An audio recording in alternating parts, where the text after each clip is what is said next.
할렐루야. 오직 그 이름 예수 그리스도. 오늘 제 설교는 다시 한번 원초적인 복음을 여러분들과 함께 나누고자 합니다. 우리 잠시 첫 도입에 관련된 영상을 보고 말씀을 전개하도록 하겠습니다.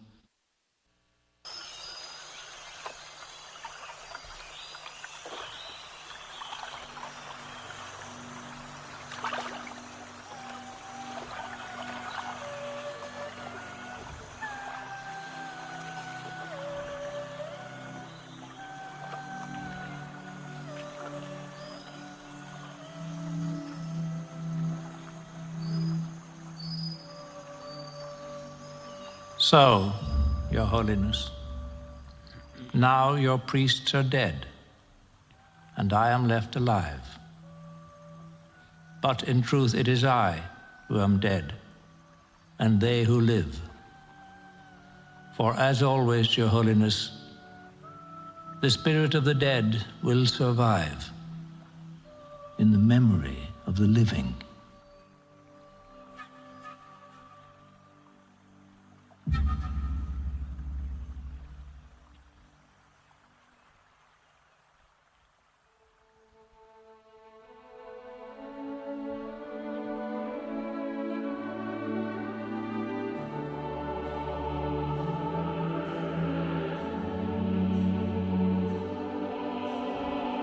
네, 됐습니다. 여러분, 방금 여러분들이 보신 영화는 1986년 롤랑 조페 감독이 만들어 칸느 영화제의 최고상을 받고 또 아카데미에서도 상을 수상한 바로 미션이라고 하는 영화입니다. 이 영화의 줄거리는 남미의 거대한 이과수 폭포의 그 장관과 함께 막이 오르죠. 오르면서 이 사건은 1750년에 실제 있었던 사건을 배경으로 만들어진 영화입니다. 남미 오지로 예수의 소속의 두 사제가 거기로 떠납니다. 아마 그 영화의 첫 부분 보시면 폭포를 이렇게 치열하게 올라가는 치열한 장면부터 나오는데 여기에 두 사람의 남성이 나옵니다. 사제 한 사람은 가브리엘입니다. 또 한 사람은 바로 멘도자라고 하는 악랄한 노예상이었다가 동생까지 죽이고 살인자로서 살아가는데 바로 그 가브리엘 사제의 권유로 선교 활동을 함께 떠나죠.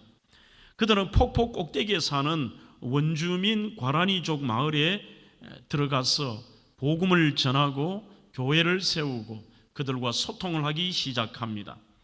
이런 과정 속에 평화도 잠시 그 과라니족에게 참으로 무자비한 포르투갈 군인이 들어와서 이 땅도 앞으로는 포르투갈 땅이야 라고 선포를 하면서 그러한 어려운 상황에서 원주민들이 저항을 하죠.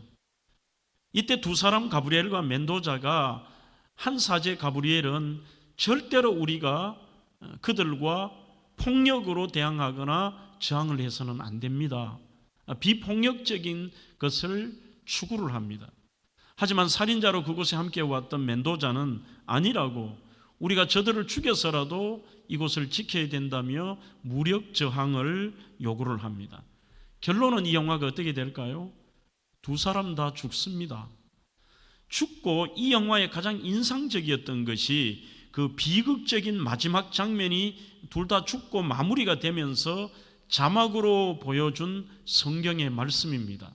바로 오늘 본문 말씀인 요한복음 1장 5절이 두 번 나오는데 오늘 마지막 스텝이 나오기 전에도 그 말씀이 또 나오죠. 빛이 어두움에 비추이되 어두움이 깨닫지 못하더라. 그렇게 되어 있습니다. 이 영화 미션에서 비극적 사건의 그 종말을 취재하던 바로 파송 주교가 이 도대체 어떻게 돼서 거기 갔던 사제가 죽어버렸고 상황이 어떻게 됐냐 알아보니 그 상황을 보고 마지막 본국에 보고서를 쓰는 내용이 뒤에 나와요. 내용을 제가 한국말로 옮긴다면 이렇습니다. 근본이 이 사건은 표면적으로는 사제 몇 사람과 과라니족 대부분의 멸종으로 마무리된 것처럼 보입니다. 그들이 전한 복음의 미션은 아직 끝나지 않은 것처럼 보입니다. 복음을 받아들인 한 사람이라도 살아있는 한 미션은 살아남을 것입니다. 그리고 그 영화는 살아남은, 방금 여러분들이 보시는 것처럼 과란이족 다 죽은 줄 알았지만 어린 아이들이, 이게 상징적인 의미가 있습니다. 줄 끊어진 바이올린이 물에 떠내려오죠. 줄이 한 줄입니다. 여기 대해서 영화 평론가는 바로 이런 뜻을 얘기합니다. 끝까지 절망의 순간에도 소망의 끈은 끊어지지 않는다. 그리고 이 소망의 끈은 유일하다. 우리 모든 인생이 절망과 멸망의 길, 죽음의 길을 갈지라도 소망의 길은 하나다. 바로 예수 그리스도를 상징한다는 것입니다. 이렇게 줄 끊어진 바이올린을 애들이 들고 그들이 정글로 숨어드는 모습을 보면서 영화의 막이 내리죠. 이게 무슨 뜻이냐? 완전 여기는 끝장이라고 생각하지만 그 복음의 미션을 아이들이 받았다는 거예요. 바이올린을 통해 상징을 하는데 그 아이들이 미천해 보이고 아무것도 아닌 것처럼 보이지만 한 사람이라도 그 복음을 받아들인 자가 있다면 아직은 살아있다. 미션은 살아있다. 여러분, 과연 우리의 미션이 무엇입니까? 오늘 영화의 제목처럼 미션이라는 것은 바로 그들의 유일한 구원자요 진짜 소망인 예수 그리스도는 창조주이시며 한 단계 더 나아가 우리를 살리려 이 땅에 오신 구원자이십니다. 그 구원자라는 것을 죽어가는 사람에게, 한 사람에게라도 전하는 것, 이것이 미션인 것입니다. 여러분, 모든 사람에게 가장 중요한 질문, 중요한 이름은 바로 예수님은 누구신가인 것입니다. 요한복음 1장 12절에 영접하는 자, 곧 그 이름을 믿는 자들에게는 하나님의 자녀가 되는 권세를 주신다. 누구든지 소망 되신 예수 그리스도를 믿는 자에게는 하나님의 자녀가 된다. 우리의 신분이 바뀌는 것입니다. 본문을 통해 우리에게 던지는 메시지는 몇 가지 우리가 원초적인 복음을 나누려고 합니다. 가장 먼저 나를 찾아오신 그 이름 예수 그리스도는 천지 만물의 창조주요 하나님이시라는 것을 밝히고 있습니다. 여러분, 본문을 소개하면 이렇습니다. 사도 요한은 3년간이나 예수님을 따라다니고 그것도 가장 가까운 거리에서 예수님과 함께했던 제자입니다. 예수님의 사랑받았던 제자입니다. 예수님의 십자가의 현장도 있었습니다. 예수님의 부활하신 것도 직접 보았습니다. 인간적인 배경으로는 그 근처에서 예수님과도 함께 살았습니다. 당시의 사람들은 예수님을 나사렛 목수의 아들 정도로 이해를 하고, 그런데 특별한 뭔가 있다 이 정도였습니다. 그러나 오늘 이 저자인 사도 요한은 바로 자신의 눈앞에 함께했던 나사렛 예수를 1세기의 유대 땅이 아닌 태초라고 하는 우주 만물이 만들어지기 전에 우주의 영역으로 가져가고 있다는 것입니다. 이게 1절 2절입니다. 태초에 말씀이 계시니라. 이 말씀이 하나님과 함께 계셨으니 이 말씀은 곧 하나님이시라. 여기서 믿음의 선포입니다. 말씀 로고스라고 하는 것은 그 말씀의 육신이 되어 우리 가운데 거하셨다. 예수님을 말씀하고 있습니다. 바로 그 말씀이 태초에 하나님과 함께 계셨다는 것입니다.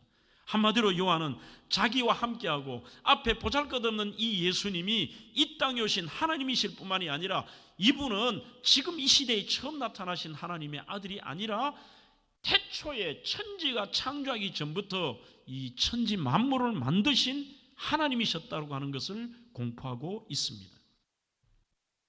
태초에 말씀으로 계신 바로 예수 그리스도, 우리를 구원하시기 위하여 이 땅에 오신 것입니다. 그게 바로 요한복음의 핵심입니다. 여러분, 수많은 신약 성경 가운데서 내가 왜 이 성경을 썼느냐라고 목적을 밝힌 것은 요한복음이 가장 강력합니다.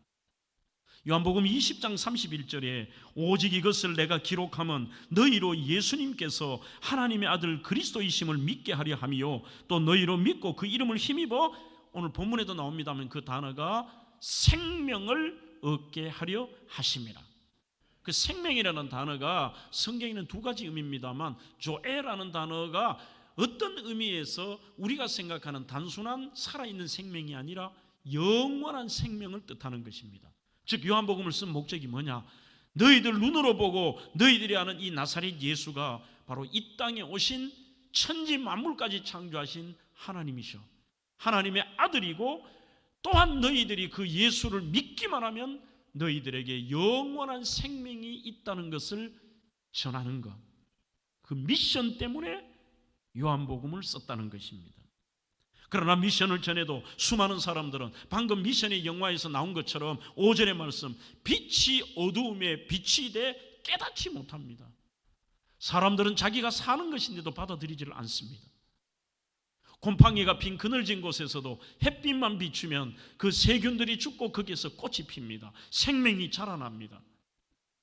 사람에게도 마찬가지입니다. 빛이신 예수 그리스도께서 우리를 향하여 그렇게 빛이 되셔서 우리를 구원하기 위하여 이 땅에 오셨도 사람들은 깨닫지를 못하는 것입니다.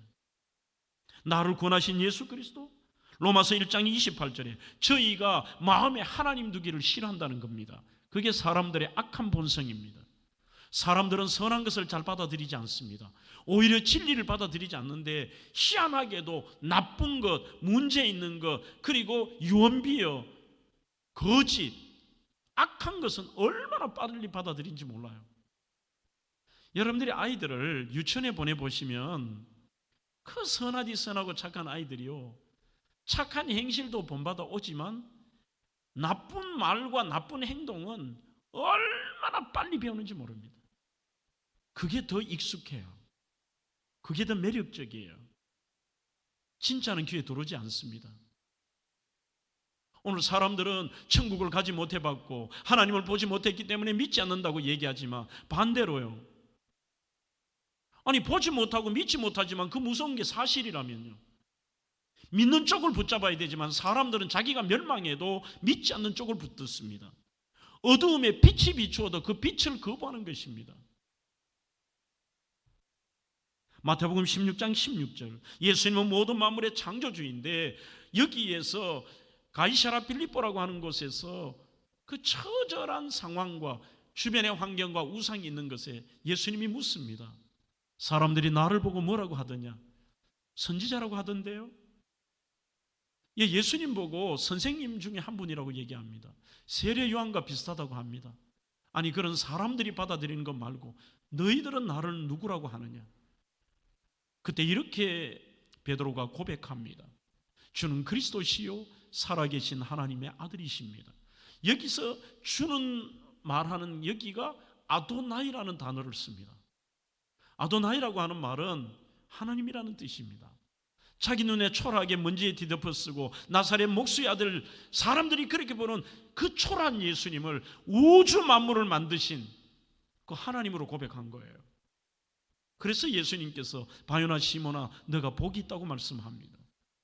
구약 성경에 여호와라는 이름이 나올 때마다 거룩하신 이름을 함부로 쓰고 말할 수 없지 않느냐, 감히 우리 인간이 어떻게 말하느냐 해서 여호와께서라는 말이 나오면 그 말을 아도나이라는 말로 바꾸어 불렀던 겁니다. 여기서 주님이라는 말은 예수님을 하나님으로 고백하는 것입니다. 위인과 성자가 아닙니다. 나보다 더 나은 위인이라면 뭐하러 믿습니까? 그분은 나의 창조주이십니다. 그분은 나의 구원자이십니다. 그럼에도 불구하고 사람들은 받아들이지를 않습니다. 그저 성자의 한 사람. 요한복음 20장 28절, 저는 성경에 나온 가장 위대한 고백이 여기서 나온다고 생각합니다. 도마의 고백입니다. 예수님께서 수십 번 얘기해도 사람들은 그 빛을 받아들이려고 하지 않고 믿지를 않습니다. 아니, 논리적으로 말이 돼? 사람이 죽은 다음 예수님을 사람으로 보기 때문에 그렇습니다. 온전히 사람만으로 바라보니까 죽은 자가 어떻게 살아나? 아예 듣지를 않는 거죠. 예수님 부활하셨습니다. 다른 제자는 부활하신 예수님을 보았습니다. 도마는 보지를 못했습니다. 그때 그는 이렇게 얘기합니다. 이 쌍둥이 도마요, 아주 다혈질인 도마가 말도 안 되는 소리 하지 마라. 3년간 예수님 따라다니며 예수님께서 수번에 걸쳐서 수십 번에 걸쳐서 말씀을 하셨는데도 안 받아들입니다. 말도 안 되는 소리 하지 말라는 겁니다. 나는 내 눈으로 보고 내가 직접 체험한 것 외에는 믿지 못하겠다. 내가 그분인 창찔린 것을 죽을 때 봤으니까 옆구리에 손을 넣어보고 그의 못자국 난 거기에다 내가 손가락을 넣어보지 않으면 못 믿겠다고 합니다. 그때 주님이, 부활하신 주님이 나타나십니다. 말씀하십니다. 도마야 도마야, 너는 복으로 나를 믿느냐? 보지 않고 믿는 자가 복되도다. 진짜 자기가 예수님 만나니까 성령의 가장 위대한 고백을 합니다. 도마가 대답하여 가로되 나의 주시며 나의 하나님이십니다. 내 눈앞에 계신 부활하신 예수님은 여호와 하나님과 동등된 분이시며 동일한 분이시면서 바로 후 엘로힘, 전능하신 하나님이십니다. 이 고백을 해버리는 것입니다. 여러분, 예수님은 완전한 하나님이시며 완전한 인성을 가지신 분입니다. 그래서 오늘 본문 말씀에 태초에 하나님과 함께 계셨고 만물이 그로 말미암아 지은 바 되었는데 이 땅에 지은 모든 것들이 그가 없이 된 것이 없습니다. 그러나 세상은 이렇게 가르칩니다. 그분은 성자였고 사랑의 전파자요 종교의 창시자로 이야기를 합니다. 삼위일체 하나님이신 이 예수 그리스도가 이 땅에 나를 위하여 인간의 모습을 입고 오셨다는 게 안 믿어지는 거예요. 특별히 여러분들 참 얇디 얇은 인간의 모든 이 세상의 원리와 원칙을 1000만 분의 1도 모르는 자기가 아는 지식과 자신의 판단을 가지고 말도 안 된다, 믿지 않는 거예요. 1970년대 미국에서 유명한 사건이 있죠. 한참 이때에 반전운동과 그 다음에 두 번째가 이들에게는 히피 문화가 미국 전체의 청년들을 휩쓸었습니다. 여기에다 무신론까지요. 나름대로 가장 세계에서 똑똑하다고 하는 아이비리그 출신들의 대학생들이 반전운동과 그리고 그 삶에 대한 불만을 표출하고 더 나아가서 무신론 쪽으로 빠지게 되었습니다. 이때 영적 각성을 하던 그 당시에 많은 목회자들과 청년들 중에 안타까워하며 이들에게 도대체 미션이 뭐냐, 예수가 하나님의 아들이요 구원자라는 그 미션을 이루기 위하여 그들이 처음으로 만들었던 것이 가스펠송입니다. 복음송입니다. 복음은 예수 그리스도이십니다. 어떻게 효과적으로 저들에게 이 미션을 수행할까? 그때 만들었던 유명한 찬양이요, 죄인들을 위하여 주님 찾아왔으나 사람들 영접 안 했네. 찾아와도 안 믿습니다. 예수 안에 생명 있네. 주님이, 오늘 본문의 말씀이에요, 빛이 되시네. 안 믿어요. 그래서 이 가스펠송을 가지고 기타를 메고 목회자들과 젊은 청년들이 아이비리그에 하버드 대학, 예일 대학, 프린스턴 대학, 이 여러분들 전부 그 신학대학으로 출발했잖아요. 코넬 대학과 많은 대학에 가서 그들이요, 주님 영접하는 자 하나님의 자녀요, 이 찬양을 부르고 거기서 깨어졌던 사람들 중에, 예수를 영접했던 사람들 중에 지금 미국의 지도자들 굉장히 많습니다. 요한복음 8장 58절에도 진실로 진실로 예수님께서 반복해서 말씀하십니다.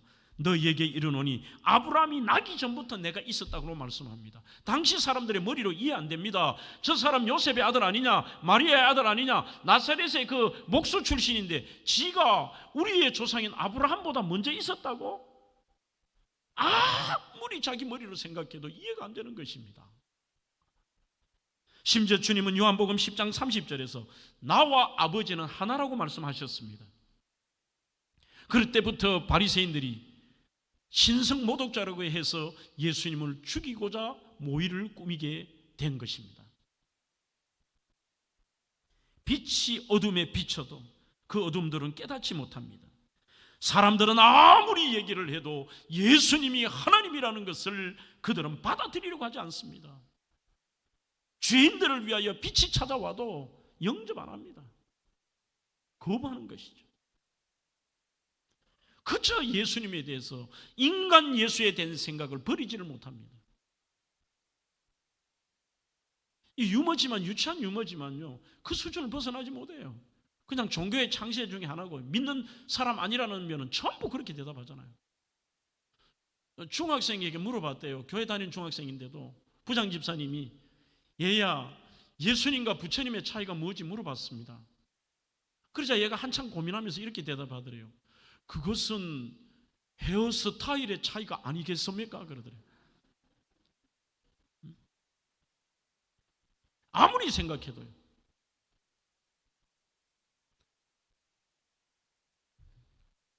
예수와 세상 종교의 차이는, 세상 종교는 인간이 신이 된 겁니다.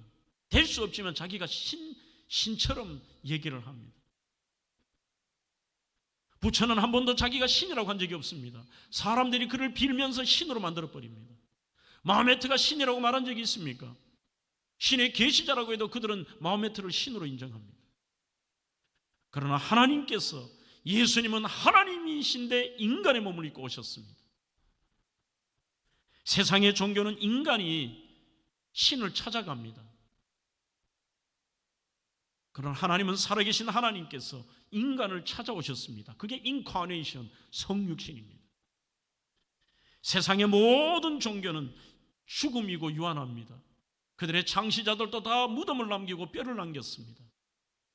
그러나 예수 그리스도는 빈 무덤이십니다.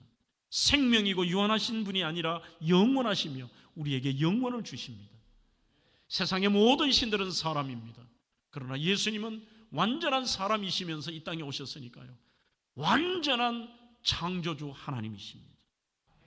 찾아오신 예수님을 하나님으로 믿느냐 믿지 않느냐, 그것이 바로 신앙의 핵심입니다. 두 번째로, 예수 그리스도, 우리의 구원자 오직 예수 그리스도가 이 땅에서 하신 일이 뭘까요? 오늘 설교가 좀 어렵습니다만 중요한 설교입니다. 한국교회가 이 복음 설교를 해야 됩니다. 예수님은 탄생 이래로 대적자와 비신앙인들은 예수님을 단순한 인간에 불과하고 성자 정도로 생각하고 행동의 기감이 될 만한 사람으로만 생각합니다. 거기에는 구원이 없습니다. 예수님이 하나님이심을 예수님의 전 생애를 통해서 우리에게 보여주시고 말씀하셨습니다. 첫째, 예수님의 동정녀의 몸에서 나셨습니다. 예수님은 인간 아버지가 없으십니다. 예수님은 기적으로 성령으로 잉태되셨습니다. 하나님은 어떤 인간에게나 육체적 제한에 종속되지 않으심을 보여주신 거예요.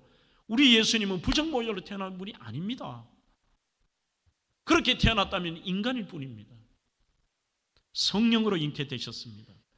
사람이 머리가 조금 돌아가기 시작하고 신앙이 잘못되면요, 제일 먼저 하는 것이 예수님의 성육신 탄생을 공격합니다. 그 말은 결국 인간이라는 것입니다. 미국에서 1910년대 자유주의 신학이 한참 일어날 때 그 대표적인 싸움이 프린스턴 신학의 싸움이었습니다. 프린스턴 신학교의 교수들이 부딪혀서 예수님의 성육신을 부인합니다. 이 자유주의 때문에 뛰쳐나온 신학교가 웨스트민스터 신학교가 뛰쳐나옵니다. 아무리 생각해도 남자를 모르는 여자가 어떻게 A를 놓느냐, 사람의 머리로만 이해하니까 이해가 안 되는 겁니다. 이 재밌는 이야기도 있잖아요. 구봉서 코미디언이 참으로 어려운 과정 속에 해서 예수 믿고 장로님이 되셨는데, 자기가 처음 다니던 연예인 교회에 젊은 후배 연예인을 데리고 왔습니다. 그러자 같이 성경 공부반에서 공부를 하는데, 부목사님께 같이 공부를 배우는데 이분이 갑자기 옆에서 부목사님께 따지는 겁니다. 아니 목사님, 가르칠 걸 가르치십시오. 아니 남자도 모르는데 남자 모르는 이 처녀가 무슨 애를 논단 말입니까? 해도 너무한 걸 가르치시네요. 막 소리를 질렀어요. 그러자 옆에 있던 구봉서 장로님이, 야 이 자식아, 남편 요셉도 믿는데 네가 못 믿나 그러더래요. 그러면서 마리아 신랑도 믿고 가만히 있는데 네가 왜 XX해? 그리고 막 소리를 지르더래요. 그런데 그분도 지금 장로님이 되셨는데 가만히 생각해 보니까 맞더래요. 그 옆에 있는 남편도 믿는데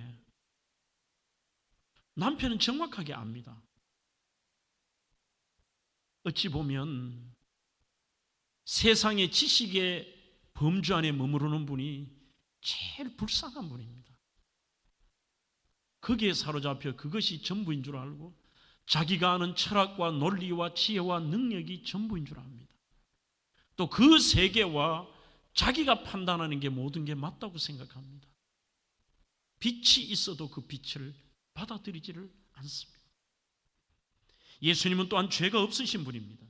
성경은 우리가 죄로 인하여 죽는다고 말씀했습니다. 자, 그러면 베드로전서 2장 22절, 저는 죄를 범치 아니하시고 그 입에 괴계가 없다고 말씀합니다. 세상에 선한 사람은 얼마든지 있습니다. 그러나 아무도 예수님과 같이 완벽하게 완전한 의인은 없으십니다. 세상의 모든 종교의 창시자들을 보면 그들은 모두 다 학문이나 도를 닦았습니다. 보리수 아래에서, 나무 밑에서, 산에서 계시를 받기도 합니다. 예수님은 도를 닦으실 필요가 없으신 것입니다.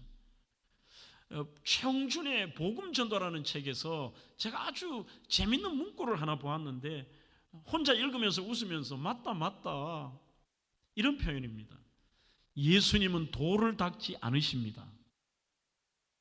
예수님은 도를 닦지 않으십니다. 예수님은 과부자를 틀고 앉아 참선하는 일, 자신의 성결을 위하여 참선하는 일이 없으십니다. 수도 생활도 하지 않으십니다. 고행도 하지 않으십니다. 그리고 예수님은 계시를 받을 필요도 없습니다. 왜냐하면 당신께서 하나님이시기 때문입니다. 하나님이 누구를 향하여 경배하고 누구를 향하여 그 하나님께서 과부자를 틀고 하나님이 참선하고 거룩하기 위해서 그런 일을 하냐는 거예요. 그래서 예수님은 도를 닦지 않으십니다. 이 말이 이해가 되는 것이죠. 산에서 계시를 받을 필요는 당연히 없지 않습니까? 이 땅에 오신 자체도 원죄가 없으십니다. 동정녀 탄생이기 때문에 예수님은 원죄도 없으시고 자범죄도 없으십니다. 얼마나 그러셨다면 심지어 그를 최종적으로 법적 사형 선고를 내리는 이게 모순이죠. 그 당시에는 로마의 식민지이기 때문에 제사장들이 그를 고발할 수도 있고 여러 가지 할 수 있지만 최종 사형 판결은 로마의 총독만이 할 수 있습니다. 빌라도 총독이 마지막 판단도 이렇게 얘기합니다. 내가 그 속에서 죄를 찾지 못하였노라. 사형을 판결하는 사람이 죄가 없다고 얘기하는 것입니다. 예수님은 하나님으로서 그전에도 후에도 없었던 기사와 이적을 행하셨습니다. 성경에 예수님께서 행하신 이적이 35개가 나옵니다. 물론 더 많으셨겠지만 성경에 언급된 것이 35개인데 눈먼 자, 앉은 뱅이, 심지어 죽은 자를 살리십니다. 무리를 걸어오십니다. 오병이어의 기적을 베푸십니다. 그런데도 사람들은 빛이 비추어도 사람으로서만 인정하는 거예요. 그냥 위대한 선지자나 위대한 선생 정도로 보는 거죠. 뭔가 특별한 게 있는데 거기서 머물러 버리는 것입니다. 예수님은 십자가에서 우리를 위한 대속의 죽으심을 죽으셨습니다. 외과 의사였던 투르 데이비드라는 분은 이렇게 말합니다. 성경은 십자가 장면이 너무 간단히 요약이 되어 있다. 너무 잔인하기에 재판과 채찍과 십자가의 패티벌룸과 스타미프에서 세워진 그 십자가의 형벌은 그 어떤 작가도 쓸 수 없었던 이유가 뭐냐? 너무나도 잔인했기 때문에. 동물 하나를 우리가 앞침을 하나 꼽아도 그런데요, 생물 시간에 살아있는 사람을 못을 박아서 나무에 세운다는 것. 예수님은 하나님의 사랑으로서 우리를 사랑했기에 살찌끼고 피 흘리시고 죽으셨습니다. 그 이유는 뭘까요? 공입니다. 이 죄의 대가를 치르기 위해서. 마지막 표현이 테텔레스타이, 상업적인 용어입니다. 대가를 다 치르고 다 이루었다. 성경은 구체적으로 말씀하고 있습니다. 이사야 53장에도 예수님 오시기 700년 전에도 분명히 말씀하고 있습니다. 옆에서 본 것처럼요. 그가 찔림은 우리의 허물을 인함이요 그가 상함은 우리의 죄악을 인함이라. 그가 징계를 받음으로 우리는 나음을 얻은 거예요. 나음을 얻었도다. 우리는 다 양 같아서 그릇 행하여, 여전히 그릇 행하지만요, 심지어 각기 제 길로 갔거늘 안 받아들여요. 여호와께서 우리의 죄악을 그에게 담당시켰도다 그래요.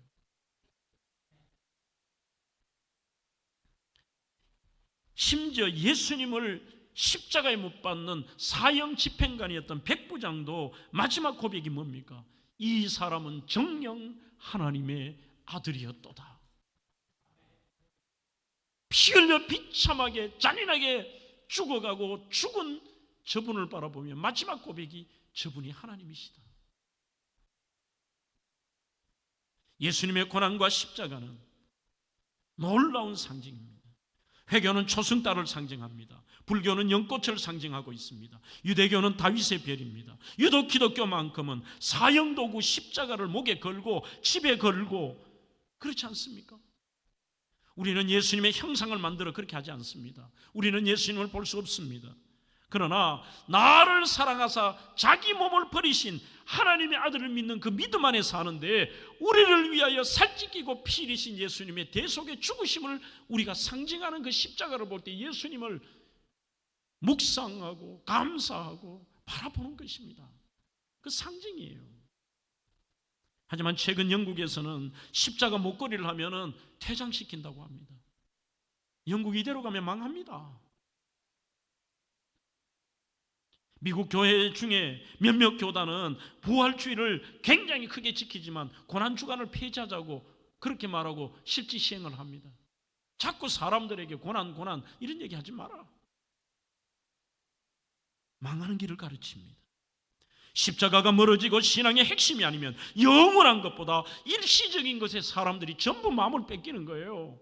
오늘 이 땅에서 잘 먹고 잘 살고 승리하고 합격하고 형통하고 돈 많이 벌고 이 땅에서 얼마 안 되는 100년도 살지 못하며 건강하고, 이게 사람들의 목표가 되어버리는 것입니다. 영원히 사라지게 만드는 것입니다. 오늘 그분의 죽음 때문에 우리는 영원한 생명을 얻고 사자함을 얻었는데요, 그것을 알면은 이 십자가의 복음, 오직 예수 그리스도가 우리에게 있는 분은 지금처럼 살지 않습니다. 주눅들지 않습니다. 이 땅에서 절망하지 않습니다. 이 땅에서 포기하지 않습니다. 이 땅에서 불평하며 살지 않습니다. 오히려 미션을 행하며 삽니다. 오직 예수 그리스도, 그분께 감사하고 그분을 증가하며 사는 것입니다. 대한민국의 선교 역사를 보면 조선 말기에 오셨던 침례교를 우리 조선에 세운 말콤 패닉이라고 하는 선교사님이 계십니다. 이 말콤 패닉 선교사님은 1863년 캐나다 온타리오의 농부의 아들로 태어나셨습니다. 11남매 중에 10번째로 태어나셨는데 스코틀랜드의 이민자 아들이었습니다. 이민 와서 얼마나 고생스러운지요. 5살 때 아버지가 돌아가셨습니다. 막내를 놓고 얼마 안 해서 돌아가셨는데 가세가 기울고 정규 교육도 받지 못합니다. 10살 때부터, 어릴 때부터 굳은 일을 저분이 안 해본 게 없습니다.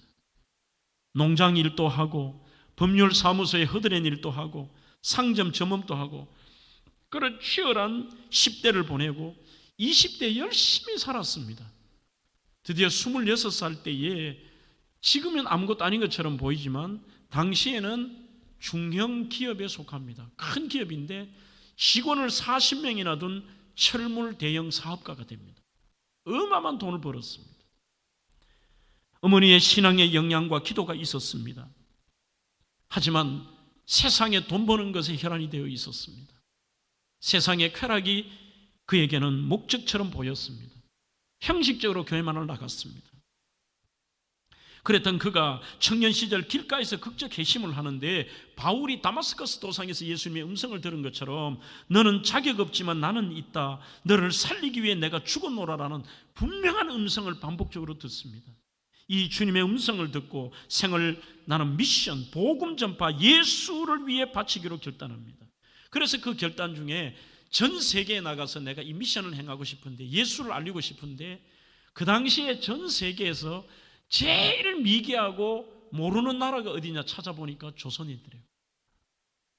이렇게 해서 그가 1889년 12월에 조선연합선교회라는 단체 후원으로 홀로 모든 자신의 재산은 정리해서 사회단체와 어려운 분들과 교회와 그런 데서 전부 돈을 다 정리를 하고 홀로 단신으로 우리 조선으로 돌아왔습니다. 그는 이때부터 오늘 예수만을 생각하며 그분의 은혜에 감격하며 장차 우리가 돌아갈 그곳을 생각하면서 내가 이들을 어떻게 미션을 행할까? 내가 그들 속으로 가자. 예수님도 하나님께서 인간의 몸을 입고 오셨는데 나도 그들 속으로 가자. 그들이 먹는 것만 먹자. 그들이 입는 것 입자. 그들이 자는 곳에 자자. 서양인들이 얼마나 불편했겠습니까? 침대 생활하던 그 서양인이, 그것도 그 큰 부자가 온돌의 초가집에 자기 시작합니다. 방금 여러분들이 사진에 보셨듯이 한복을 입고 지냅니다. 한국인들이 먹는 그 강렬하면서도 비위생적인 음식을 돌아가실 때까지 드셨습니다. 원산에서 터를 잡고 그가 옛날 농사를 지었던 때 도왔던 때를 기억하며 미국에서 씨앗을 가지고 오고 나무를 가지고 옵니다. 채소를 심고 그것을 가르쳐주고 원산에 사과나무를 심습니다. 가장 먼저 대구에서 아담스와 그 밑에 사람을 통해서 베어들을 통해서 사과나무가 왔고, 그리고 북쪽에는 원산에 바로 이 말콤 패닉을 통해서 사과나무가 와서 당시에 대구 사과, 원산 사과가 유명해진 거예요. 시간이 지나면서 목회자가 되어야 되겠다는 생각으로 다시 보스턴으로 가서 신학 공부를 하고 목사 안수를 받고 다시 원산으로 오셨습니다. 평생을 예수, 십자가, 부활, 천국, 영생, 이 원초적인 복음을 증가하시다가 1935년 12월 6일 72세의 나이로 원산의 초가집 자택에서 하나님의 부르심을 받습니다. 그가 늘 하던 말이 절대로 나의 무덤에 비석을 세우지 마라. 봉분을 하지 마라. 평장을 해라. 내가 있는 곳은 여기가 아니고 내가 여기에 내 하나의 족적을 남길 마음이 없다. 이유는 자기를 위하여 죽으신 예수 그리스도, 그것이 그분을 잡았던 것입니다. 예수님은 또한 부활하셨습니다. 십자가에 우리를 위하여 죽으신 이후로 부활하심으로, 주님의 부활 사건은 예수님이 하나님이심을 말씀하는 절정의 사건입니다. 여러분, 이 부활은 우리 신앙의 클라이막스입니다. 우리가 잘 아는 리 스트로벨과 칼 세이건이라고 하는 정말 21세기의 미국의 위대한 천재 두 사람입니다. 이 두 사람의 삶은 하늘과 땅입니다. 리 스트로벨은 명문 예일대 법대를 나오고 시카고 트리뷴 편집장, 당시의 대단한 베스트셀러 작가입니다. 아내는 신실한 그리스도인으로 아내가 예수에 쏟고 있다고 거짓을 밝혀내기 위해 무려 기독교의 모순을 밝히기 위해 2년간 연구하다가 예수를 주님으로 고백하고 그를 변화시켰던 게 뭐냐? 바로 부활입니다. 불변의 소망, 예수는 역사다라는 두꺼운 책을 썼습니다.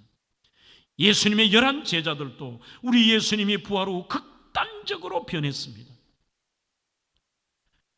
처음에 예수님 배신하고 도마처럼 의심하고 이랬던 모든 사람이 한 사람 예외 없이 죽음 앞에 목숨 내놓고 그들의 미션을 행하는 거예요. 예수는 우리의 구원자다. 베드로는 로마에서 십자가에 거꾸로 죽었습니다. 안드레는 알마니에서 톱에 켜서 죽었습니다. 야고보는 복음 증가하다 칼에 목 잘려 죽었습니다. 빌리급은 부르기아에서 맞아 죽었습니다. 바돌로메는 알렉산드리아의 돌에 맞아 죽었습니다. 마테는 에디오피아에서 칼에 찔려 죽었습니다. 시몬은 파사에서 톱에 켜 죽였습니다. 도마는 인도 첸나이의 창에 찔려 죽었습니다. 극단적인 제자의 변화를 보고 사람들이 진실이 아니라면 부활을 보지 못했다면 목숨을 걸지는 않는다. 부활이 있기 때문에. 반면 여러분들이 옆에 봤던 칼 세이건은 명문 시카고대를 졸업하고 천문학자입니다. 똑같이 베스트셀러 작가입니다. 똑같이 아내도 신실한 그리스도인이었습니다. 그런데 평상시 이 칼 쓰인 거는 하나님의 존재, 예수, 부활, 영생에 대해서 똑같이 관심이 많았습니다. 그런데 결론은 이것이었습니다. 증거가 없는 난 믿을 수 없고 보지 못하는 난 알 수도 없고 믿을 수도 없다. 그러면서 이 칼이 목사님과 대화를 나눕니다. 아니, 목사님같이 똑똑한 사람이 어떻게 십자가와 부활을, 그걸 하나님을 믿습니까? 그러자 목사님이 말합니다. 아니, 당신같이 우리나라가 인정하는 똑똑한 사람이 어떻게 하나님을 믿지 않습니까? 그는 1996년 먼 얘기가 아닙니다. 12월 20일 골수암 투병을 하다 62세의 나이로 세상을 뗍니다. 그 부인이 방송에 나와서 한 말이 있습니다. 남편은 한 번도 믿음을 갖고 잔 적이 없습니다. 다만 알고자 했을 뿐입니다. 정말 이 땅에서 가장 불쌍하고 불행한 사람이 남편입니다. 믿으려고 하지 않고 알려고만 했다는 거죠. 자기 머리가 알려고 하니까 알 수가 없는 거죠. 여러분, 오늘 제가 이 원초적인 복음의 설교를 준비하면서 정말 다짐을 또 해봤습니다. 진짜 우리 성도들에게 엉터리 가르치지 말자. 오늘 이 시대의 목회자들이 더 이상의 예수님 얘기를 하지 않습니다. 천국 얘기를 하지 않고 주의 십자가의 얘기를 하지 않고 부활의 소망을 얘기하지 않으니까 성도들이 엉터리가 되는 거예요. 전부. 여러분들 앞에 막상 죽음이 다가오시면 어떤 반응을 보이시겠습니까?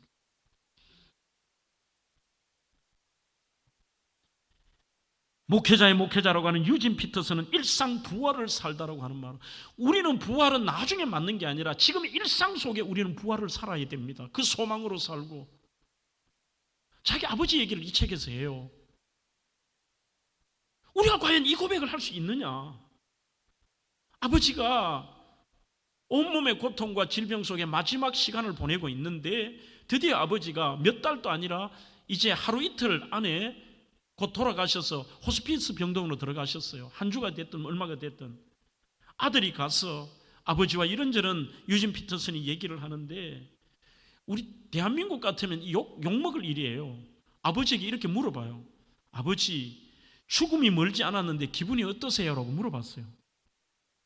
질문하는 게 웃기지 않습니까? 아버지, 죽음이 이제 곧 다가오는데 기분이 어떠냐고. 그러자 아버지가 잠깐의 시간을 두시더니만 이렇게 얘기를 하십니다. 뭐라고 얘기했을까요? 이게 우리 기독교의 본질입니다. 그 아버지가 진지하게 몇 번을 고민하더니만, 아들아, 좋구나. 아들아, 좋구나.